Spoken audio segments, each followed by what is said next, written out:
Nag-walking ako ngayon, tapos sinusubukan kong gamitin yung Strava kahit na wala akong internet.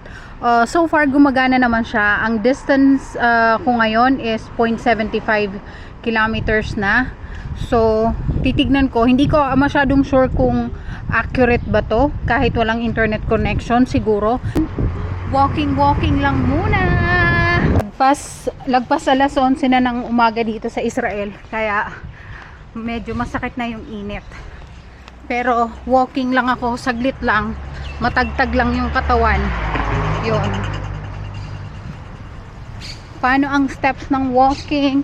Hindi normal na walk yung ginagawa ko, yung medyo mabilis ng konti sa normal na lakad, para maramdaman ko pa rin yung pawis, para pagpawisan, para mas madaling pagpawisan.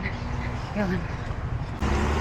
Sinadya ko talagang dito dumaan sa area na to kasi gusto kong ipakita sa inyo itong mga grapes na to. Ang cute, di ba? Last year, June 2024 ko siya na-discover na meron ditong grapes na ganito. Ayan. Mag-distance check ulit ako sa Strava kahit walang internet connection. Ang distance ko ay 2.66 kilometers na. Oh, di ba? Wala yan internet connection kasi wala akong data, wala akong load. Kaya yun. Nagtatrack pa rin siya, nagre-record pa rin siya.